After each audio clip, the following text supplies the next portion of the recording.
Baik, kita lanjutkan. Selanjutnya kita akan membahas tadi apa yang kita sebut dengan kurva reaktansi konstan.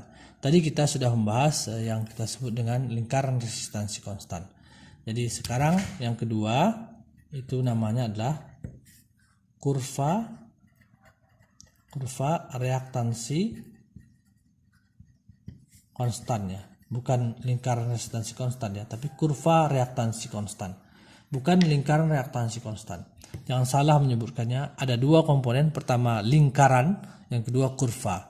Ada lingkaran itu pasti resistansi konstan, sementara kurva mesti itu reaktansi konstan. Nah, kurva reaktansi konstan, apa yang dimaksud dengan kurva reaktansi konstan? Kurva reaktansi konstan itu adalah kurva yang ada pada Smith chart itu, di mana setiap titik di kurva itu memiliki atau berhubungan dengan nilai impedansi beban, di mana nilai impedansi beban itu memiliki nilai yang tetap reaktansinya, sementara yang berubah-ubah adalah resistansinya. Berbeda tadi dengan lingkaran resistansi konstan. Kalau lingkaran resistansi konstan itu adalah lingkaran, nah ini lingkaran yang 3 buah yang sudah kita plot, lingkaran yang banyak ini yang memiliki impedansi beban di setiap titik di setiap lingkaran ini. Misalnya lingkaran resistansi konstan 0,6, itu setiap titik di sini memiliki resistansi tetap 0,6 bebannya, impedansi bebannya. Kalau di sini 0,1 berarti impedansi bebannya memiliki resistansi 1 di sepanjang lingkaran merah ini. Sementara di sepanjang lingkaran hijau ini memiliki resistansi tetap yaitu 3 gitu. Nah, kalau reaktansi konstan ya, kurva reaktansi konstan itu adalah kurva di mana dia memiliki nilai reaktansi, impedansi bebannya memiliki nilai reaktansi tetap gitu. Misalnya contohnya kita ambil nih. Kalau kita lihat di sini kurva itu Smith chart ini memiliki nilai di sini adalah ada nilainya 1, 1, 1,2, 1,4, 1,6, 1,8, 2, 3, 4, 5 terusnya membesar di sini ya. Tapi ke sini ke arah sini mengecil 1, 0,9, 0,8, 0,7, 0,6, 0,5, 0,4 terus sampai di sini 0,1 terus di titik sini 0 nilainya. Ya. Nah, ini begitu juga bagian bawah ini. Bagian bawah ini adalah nilainya udah lihat 10 ya. 10, 15 kita lihat di sini nilainya adalah 0,5, 0,4, 0,3, 0,2, 1,8, 1,6, 1,4, 1,2, 1,2, 1,0, 0,9 terus sampai sini 0. Ini nilai angka di sini itu sama dengan nilai angka di sini. Ini menunjukkan nilai reaktansinya ya, reaktansi. Kalau bagian kurva bagian atas ke sini ini nilai reaktansi adalah positif, sementara kurva bagian bawah ini nilai reaktansinya negatif gitu. Nah, misalnya contohnya kita ingin melihat kurva reaktansi konstan 1. Mana kurva reaktansi konstan 1? Itu kita cari saja di titik sini. Ini nilai 1 di sini. Berarti inilah kurva reaktansi konstan 1 ini. Saya tuliskan lagi, saya gambarkan lagi ini dia. Ya.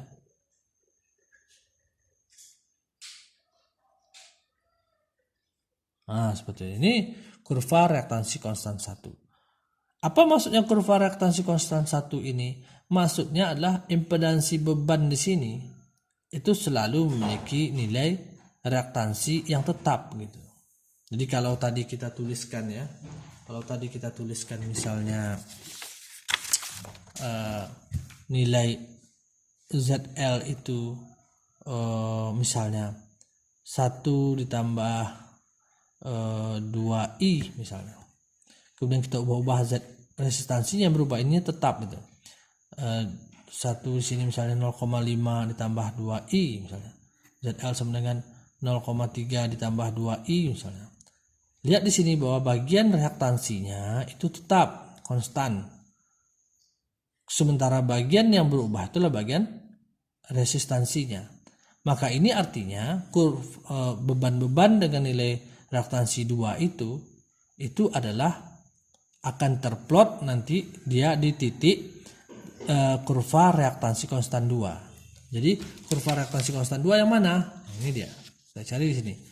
Ini 1 nilainya, ini 1,2, 1,4, 1,6, 1,8, ini 2. Maka dia akan diplot di sini. Di kurva reaktansi konstan 2 ini. Ini di sini 2.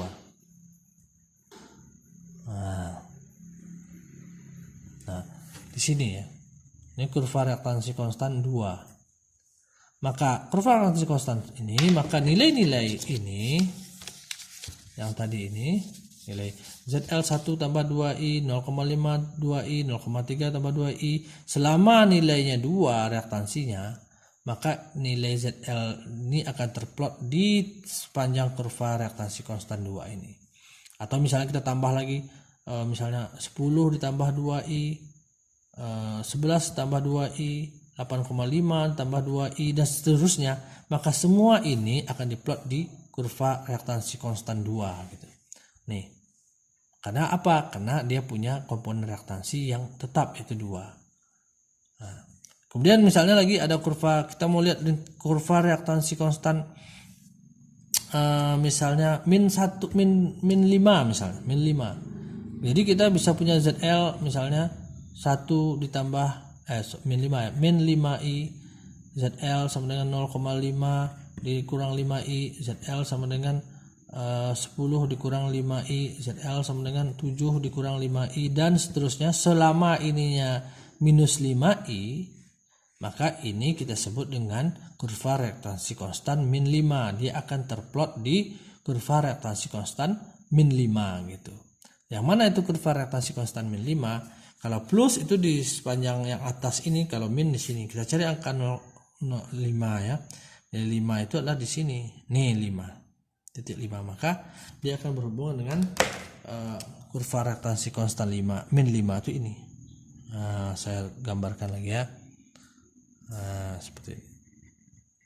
Inilah kurva reaktansi konstan min 5. Min 5 ya. Nah, jadi nilai-nilai ini maaf, yang min 5 ini, ZL-nya akan diplot itu kalau dicari koefisien refleksinya, maka diplot di sini, maka dia akan terletak pada titik-titik di sepanjang kurva reaktansi konstan min 5 ini. Ya. Nah, seperti itu yang dimaksud dengan kurva reaktansi konstan min 5. Atau contoh yang lain, misalnya kurva reaktansi konstan misalnya 0,6 misalnya. Mana 0,6? Kita cari aja 0,6 itu di sini. Oh, di sini 0,6. Maka ini dia kurva reaktansi konstan 0,6. Ya. 0,6 nih 0,6. Ini kurva reaktansi konstan 0,6. Nah, kurva reaktansi konstan 0,6 ini apa artinya? Artinya pastilah bebannya akan memiliki nilai 0,6 J 0,6 di sini. Berapapun nilai resistansinya, selama di sepanjang kurva 0,6 ini, maka dia akan memiliki nilai reaktansi 0,6 dan nilai resistansi yang berubah-ubah gitu. Nah, itulah disebut dengan kurva reaktansi 0,6 dan seterusnya. Jadi intinya Schmidt chart itu terdiri pada 2 komponen, yaitu lingkaran resistansi konstan dan kurva reaktansi konstan. Apa itu lingkaran resistansi konstan? Lingkaran resistansi konstan adalah lingkaran di mana titik-titik di sepanjang lingkaran itu adalah merepresentasikan beban impedansi beban di mana nilai resistansinya tetap. Kalau dia resistansi konstan 1, berarti nilainya itu adalah ZL-nya sama dengan sesuatu ditambah 1 I gitu. Boleh satunya ini tidak berubah-ubah, tapi ini boleh berubah-ubah. Itu yang disebut dengan lingkaran resistansi konstan. Tapi kurva reaktansi konstan itu adalah dia memiliki nilai reaktansinya ini yang ini salah saya. Lingkaran resistansi konstan dia memiliki nilai ZL-nya itu adalah 1 ditambah J sesuatu gitu. Artinya resistansinya tetap, berubah-ubah adalah reaktansinya. Itu lingkaran. Kalau kurva, nah, itu dia akan memiliki nilai ZL sama dengan misalnya sesuatu ditambah J. Misalnya ini berapa nilainya? 0,6. Nah, 0,6. Maka dia adalah J 0,6. Maka yang bisa ini tetap nilainya, ini berubah-ubah, maka dia akan diplot sepanjang kurva reaktansi konstan itu. Nah, itulah pada prinsipnya daripada Smith chart itu saja gitu. Dia daripada dua saja, kurva reaktansi konstan dan lingkaran resistansi konstan.